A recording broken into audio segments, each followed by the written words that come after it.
Okay, so good afternoon once again. Till now, what we have learned is starting with the Swaraj party. Swaraj party में दो groups थे. हम लोग ने अभी तक जो पढ़ा, just quick revision if we do. So one party is the pro changes and another party is the no changes. Okay. So first thing, if we are talking about the no changes, they wanted boycott the government council. Okay, and another is the pro changes. So they are the people who wanted contest the elections, and within the parties only they want to change some things. Okay. After then election happens, and at that time 42 seats they have won out of 101 total seats. And in 1925, after death of C.R. Das, the party become weakened. Okay, and during that only one communist party started by M.N. Roy. Okay, he has started this party in 1920, and after starting of the Communist Party, again some of the more peoples who have started some of the parties in different places. Okay, so as like All India Kisan Sabha, then Bardoli Satyagraha, and All India Trade Union Congress, Bihar Association Party. These are some of the parties formed by some of the political leaders in different places. Before that, we have one thing that is related to the communist. The term communist. What does this term communist means? Okay, so this is one of the things, one of the terms related to the politics, which in Hindi, if you are talking, that means इसका मतलब होता है Samajwadi. Okay, या साम्यवाद जिसको बोलते हैं, who is on the favour of community. Okay, so इसको बोला जाता है साम्यवाद, बोला जाता है in Hindi. And if you are talking about the English meaning, then a theory in which all the property, that properties or all the things that is owned by a particular community of peoples. Okay, and these are the things we have learned. After then we have learned the second phase of the revolutionary, how the second phase of the revolutionary movement started. Okay, with the against, after going against the Mahatma Gandhi, as like Mahatma Gandhi जो थे वो violence पे believe नहीं करते थे, but these people, some of the people who started non-violence after seeing some of the other countries philosophy, as like Russia, China and Turkey. Okay, so here this Punjab, Delhi and Bengal, these are become the basic revolutionary territorialism who started this second phase of the revolutionary movement. Okay, and यहाँ पे there are three basic objectives which they have. The three basic objectives are, what is the first objective? What is the first objective? Is to stabilize a federal republic united Indian state. तो इसका मतलब क्या होता है? What does this federal term federal means? Federal का मतलब क्या होता है? जिसमें सारा जो है which are a system of government wherein all the states, जैसे कि यहाँ पे अभी जो है हम लोग का गवर्नमेंट में क्या सिस्टम है कि सारा स्टेट्स जो है यूनाइटेड काम करते हैं, अलग अलग स्टेट्स अवेलेबल है, और या तो कोई अगर चाहते हैं they don't want to be part of the states, then they can separate their territories. Okay, तो ये जो सिस्टम था कि अलग अलग स्टेट में डिवाइड करके जो है अलग अलग उस तरह से फंक्शंस किया जाए, so that is called the federal government और federal system of the states. Okay, ये स्टेट वाइज जो सिस्टम्स है. After then, it also conduct political crimes and decades to raise money and arms for the movement. मतलब ये जो movement है, कोई भी political party ऐसे नहीं चलता है, they need funds. Okay, तो ये लोग फंड इकट्ठा करने के लिए they started doing this type of crimes also. So ये शुरू किए. उसके अलावा have various departments of Hindustan Republican association. तो ये लोग चाहते थे कि और भी जो अलग अलग डिपार्टमेंट्स जो है वो बने इन the name of Hindustan Republic association. इसी के और भी डिफरेंट इसका स्प्रेड किया जाए. Okay, in 1925 the Hindustan Republic Associations conducted a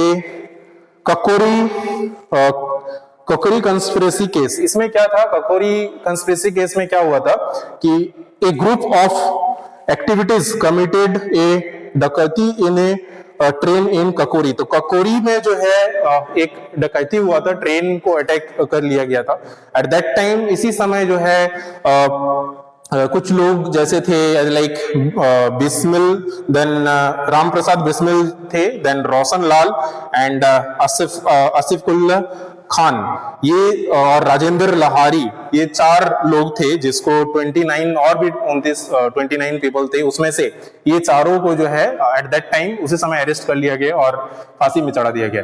और उस समय इस तरह से काफी केसेस होता था कि जो भी whoever goes against the government, against the policies of that time, वो लोगों को क्या कर दिया जाता था, तुरंत पनिशमेंट दे दिया जाता था, तुरंत फांसी में चढ़ा दिया जाता था, ताकि वो पार्टी जो है वो वीकेंड हो जाए, वो डर जाए और वो मतलब उस तरह से और आगे नहीं करे। और यही हुआ with this parties also, after giving the punishment, this type of punishment, after getting this type of they have hanged, after they become hanged, these 4 political members, this party also weakened and ये party भी, यहाँ पे Hindustan Republican party भी जो है वो इस समय दुर्बल पड़ जाता है। And this also started vanishing, I mean ये भी खत्म होने को जाता है। उसके बाद इन 1928 में एक बहुत ही strong party, this is the you can say Hindustan socialist republican army का एक गठन किया गया। इसमें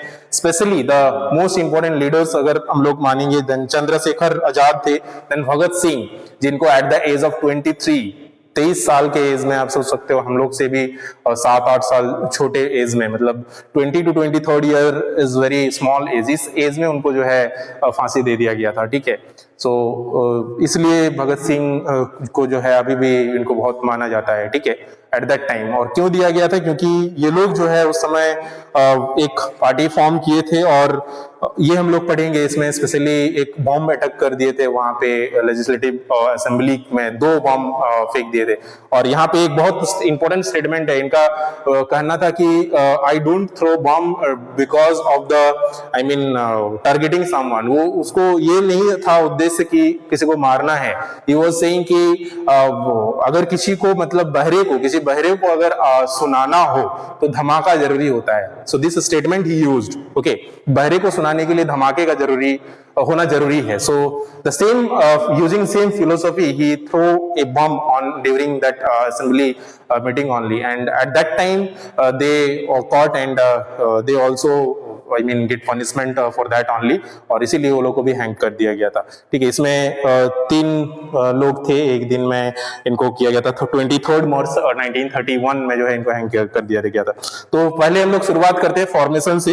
तो इन्होंने एक पार्टीज फॉर्म किया जो कि हिंदुस्तान सोशलिस्ट रिपब्लिकन आर्मी नाम था इसका, HSRA था, वो अभी भी इस तरह से पार्टीज जो है काफी फेमस नेम से जाने जाते हैं। This stabilized socialist republican state in India. The main leaders were, कौन मेन लीडर्स थे, द चंद्रशेखर आजाद सबसे इंपॉर्टेंट लीडर्स थे, देन भगत सिंह, ये 2 लीडर्स थे, they are the main leaders of Hindustan socialist republican army parties, okay. So ये आर्मी के ये दोनों मेन लीडर्स थे। अब क्या हुआ, the first violent act of HSRA was the murder of Surendra, the assistant superintendent of police in 1928. So 1928 में सबसे पहला अटैक इन्होंने जो किया वो एक SSP पे किया, एक असिस्टेंट ASP पे किया, असिस्टेंट सुपरिटेंडेंट ऑफ पुलिस पे इन्होंने अटैक किया और उनको मार दिया, मर्डर कर दिया, ठीक है। तो इसके कारण जो है Surendra was murdered to avenge the fatal lathi charge on the Lala Rajpat Roy during the anti-Simon Commission demonstration. अब सिमन कमीशन के बारे में आप लोग अगर पढ़े होंगे, इससे पहले चैप्टर्स में है। सिमन कमीशन क्या था कि उसमें भी एक कमीशन का गठन किया गया था अंग्रेज के द्वारा, and they send to India to check the political system. But वो जो पार्टीज था, दैट पार्टीज में इंडिया से कोई भी आदमी नहीं थे उस ग्रुप ऑफ पीपल्स में जो चेक करने के लिए भेजा गया था, and due to that only, और उसके रीजन से जो भी इंडियंस लीडर्स थे, ये लोग जो थे ये नाराज थे कि वहां से क्योंकि कोई इंडियन नहीं है, स्पेशली ये लाला लाजपत राय जो थे, और ये लोग ने आंदोलन किया और इसका बहिष्कार किया कि गो सिमन गो, इस तरह से प्रोटेस्ट किए, इस तरह से सिमन को जो है वापस जाने के लिए कहा गया, ठीक है। और उस टाइम पे जो है पुलिस का फोर्स करने की वजह से लाला लाजपत राय का जो है वहां पे स्पॉट डेथ हो जाता है, और उसके लिए ये जो चंद्रशेखर आजाद और भगत सिंह थे, इन्होंने मिलके जो है सबसे पहले वो एएसपी का मर्डर किए, ठीक है। और अभी instantly you all might have known about this protest of Munger also. Munger में भी हुआ था अभी रिसेंटली इंसिडेंट, ऐसे ही हुआ था कि कोई एक गोलीबारी से मारे गए थे, तो आप लोग ध्यान दिए होंगे तुरंत वहां पे जो भी एसपी या डीएसपी थे उनको ट्रांसफर कर दिया गया था। क्यों क्या किया जाता है? ताकि वो सेफ रहे। नॉर्मली जो मेन रेस्पॉन्सिबिलिटी जिनका होता है उस पर ज्यादा रिस्क रहता है, तो आप लोग उस समय देखे होंगे कितना पुलिस पे गुस्सा थे पब्लिक, एक शायद थाना उना में गाड़ी उड़ी भी जला दिया गया था। तो like that situations happens at that time also. तो ये लोग जो थे गांधीवादी पे बिलीव नहीं करते थे, and they started this type of protest. और ये लोग सोचते थे, ये फिलोसफी रखते थे कि नहीं, सब हर चीज प्यार में पॉसिबल नहीं है, हम लोग को फाइट करना पड़ेगा, we need to fight those all and we need to take actions regarding this all things. तो लाला लाजपत राय का जब इस तरह से वहां पे इंसिडेंट में मौत हो गया था, तो उसलिए इन्होंने जो है वो जो वहां पे एएसपी जो थे, तो दैट एएसपी को मर्डर कर दी, गोली कर दी, ये कर दिए थे, मार दिए थे, ठीक है।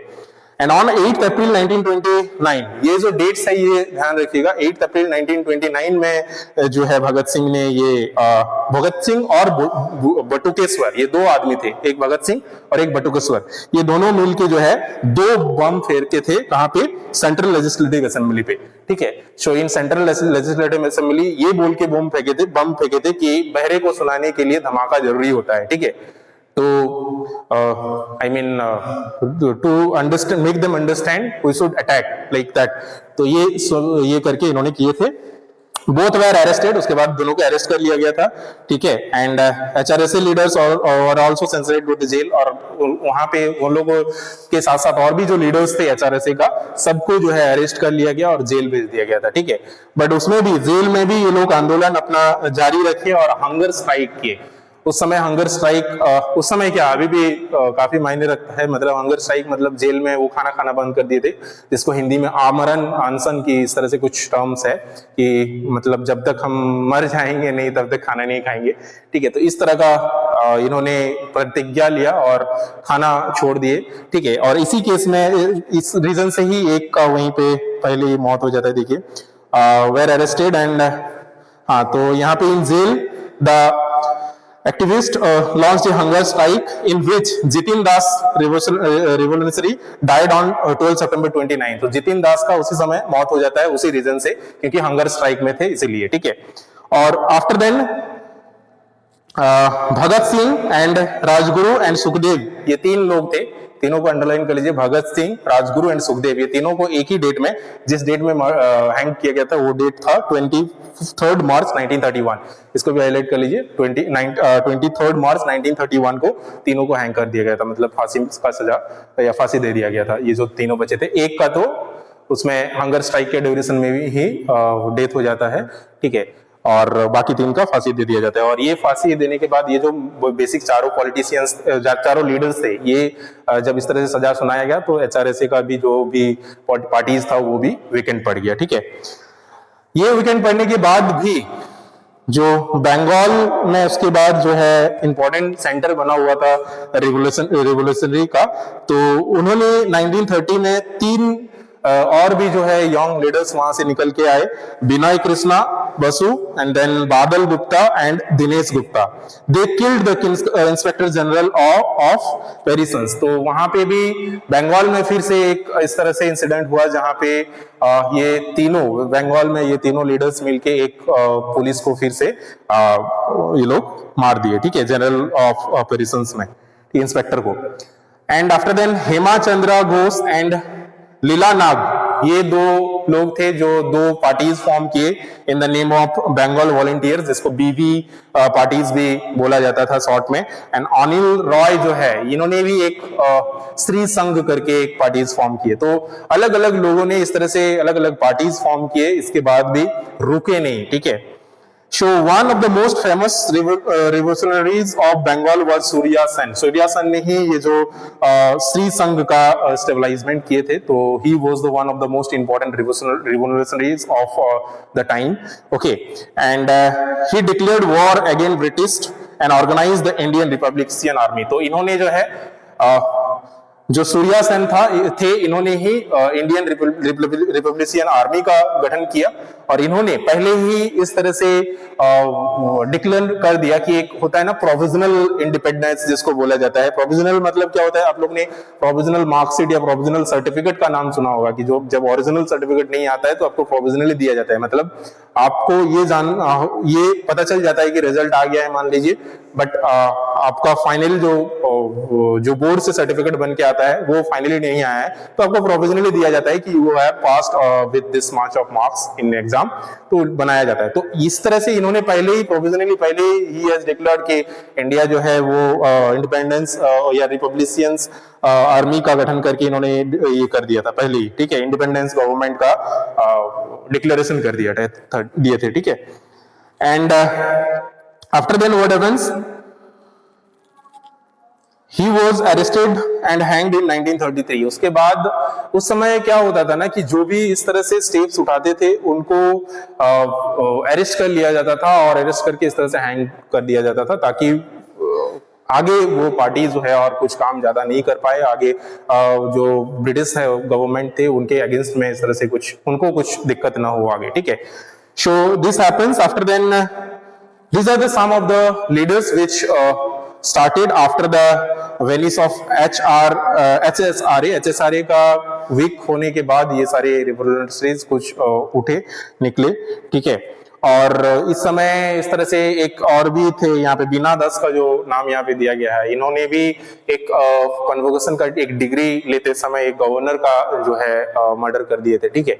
सो ये भी एक इंपॉर्टेंट पॉइंटर्स है यहाँ पे। इन दिसंबर 1931 2 young girls shoot dead in the district magistrate of Comilla. तो यहाँ पे इन्होंने एक सर्टिफिकेट लेते समय यहाँ पे देखिएगा आप लोग, इन दिसंबर 1932 यहाँ पे जो है दिसंबर 1932 में इन्होंने जो है एक गवर्नर को शूट कर दिया था। बीना दास जो है वो 1932 में किए थे। आफ्टर देन ये जो प्रीतिलता वंडर थे ये जो है ये खुद को सुसाइड कर लिए थे। तो पहले क्या होता था, जब इस तरह से कुछ सिचुएशंस होता था, कभी कभी इस तरह से लीडर्स जो है वो खुद भी सुसाइड कर लेते थे, ताकि मतलब उसको इस तरह से सजा ना सुनाई दे। तो वो अगर मान लीजिए समवन इज किलिंग समवन, सो वो जान रहे कि हमको अगर हम पकड़ा गए तो then the government will not leave, the government will just give me the punishment of that only, वो हैंगिंग का ही पनिशमेंट देंगे। तो that is why before that they used to just take the suicide, तो वो suicide कर लिए थे, ठीक है। आफ्टर देन यहाँ पे सीमन कमीशन के बारे में दिया हुआ है, जिसके बारे में हम लोग ने अभी अभी डिस्कस किए। जस्ट एक कमीशन भेजा गया, ठीक है, ब्रिटिश सरकार के द्वारा, ये पॉलिटिकल सिस्टम का स्टडी करने के लिए, जो इंडियन पॉलिटिकल सिस्टम्स था, और इसको इसके बारे में और आगे स्टेप्स लेने के लिए। बट यहाँ पे जो है जो भी लीडर्स थे ये लोग इसका विरोध किए, बिकॉज ऑफ दैट कि there is no any Indian members in this commissions. ये कमीशंस में इंडिया से कोई भी मेंबर्स नहीं थे, तो इसलिए इन्होंने इसका बहिष्कार कर दिया। और ये 1927 में ये कमीशंस को भेजा गया था, सीमन कमीशंस को, ठीक है। तो इस तरह से देखिए काफी ये लोग प्रोटेस्ट किए थे, सीमन वापस जाओ या गो सीमन गो, इस तरह से करके, ठीक है। एंड आफ्टर देन यहाँ पे अगर सीमन कमीशंस का बात करें, सीमन कमीशंस के दौरान ही यहाँ पे लाठीचार्ज में जो है लाहौर में लाला लाजपत राय का जो है ये हो जाता है, वो लाठीचार्ज के कारण जो है डाइड हो जाते हैं, ठीक है। तो ये चीज ध्यान रखेंगे कि सीमन कमीशंस के टाइम पे जो ये हुआ था, स्ट्रगल्स हुआ था या स्ट्राइक इस तरह से हुआ था, एट दैट टाइम प्रोटेस्ट जो हुआ था, at that time that Lala Lajpat Rai जो है ये लाठीचार्ज के कारण जो है डाइड हो गए थे, ठीक है। उसके अलावा लाहौर सेशन जो है कांग्रेस का ये किया गया। This is one of the session wherein they used to conduct the meeting कि what about the planning and what how they will work and all. So यहाँ पे सबसे पहले जो है लाहौर सेशंस में क्या हुआ, कब हुआ, 1929 में। इन 1929 the first Indian National Congress held the session of Lahore with Jawaharlal Nehru as the president. So Jawaharlal Nehru का presidency के साथ जो है एक लाहौर में सेशन हुआ, मीटिंग हुआ. उसमें क्या क्या पॉइंटर्स रखा गया, those are the some main features of the points are given as like Congress passed a resolutions demanding पूर्ण स्वराज. पूर्ण स्वराज का डिमांड करते हुए उन्होंने एक ये रखा कि हमें पूरे तरह से आजादी चाहिए, ऐसा नहीं होना चाहिए. वहां पे उस समय क्या होता था, at that time in the government we are having Indian peoples also, but they don't have any rights to make any rules. अभी जैसे हम लोग का क्या है कि इंडिया का एक इस तरह से वहां पे है काउंसिल में कि they can make the rules, they can change any things whatever in rules they want. But at that time, a British government have only allowed to change anything in the policy. They only having the authority to make new rules and laws, but only Indians are they used to be a part of the commissions only. वो लोग को सिर्फ ये के लिए रखा गया था, मेंबर्स के रूप में रखा गया था, but they don't have any authorities. तो वो चीज चाह रहे थे कि we need full authority, we need पूर्ण स्वराज. ठीक है, इसको नाम दिया गया था पूर्ण स्वराज, कंप्लीट इंडिपेंडेंस चाहिए हमें इंडिया के लिए. ठीक है. After then boycott of central and provisional legislature. तो यही चीज है कि एक सेंट्रल लेजिस्लेचर था एंड एक प्रोविजनल लेजिस्लेचर था. तो सेंट्रल लेजिस्लेचर के पास अथॉरिटी था, they can make rules, they can change rules, but ये जो प्रोविजनल वाले थे इनको कुछ भी इस तरह से नहीं था. तो ये सिस्टम को वो चाहते थे कि नहीं हो, ये कंबाइन हो जाए, इसमें जो है सबको अथॉरिटीज मिले. कुछ अगर चेंजेस करना चाहते हैं इंडियन पीपल्स को भी उसमें इंक्लूड करना चाहिए. ठीक है. बॉयकॉट ऑल फ्यूचर इलेक्शंस, आगे का जो भी इलेक्शंस होने वाला था उसको बॉयकॉट कर दिया गया, बंद कर दिया गया, करा दिया कि हम लोग नहीं करेंगे उसको. ठीक है. And after then launch of the civil disobedience movement. तो इसी समय एक जो है सिविल डिसोबीडियंस मूवमेंट का चालू किया गया कि ये सारा जो भी है इसको हिंदी में सत्याग्रह आंदोलन की इस तरह से कुछ बोला जाता था. ठीक है. तो ये आंदोलन इन्होंने चालू किया. दे हैव स्टार्टेड कि कोई भी चीज जो भी इस तरह से अभी आप लोगों का रूल्स चल रहा है अपनी मर्जी से, that should not be continue. ठीक है. सो ऑन 31 दिसंबर 1929, अब 1929 में हम आते हैं 31 दिसंबर, जो कि लास्ट डे ऑफ द 1929 था.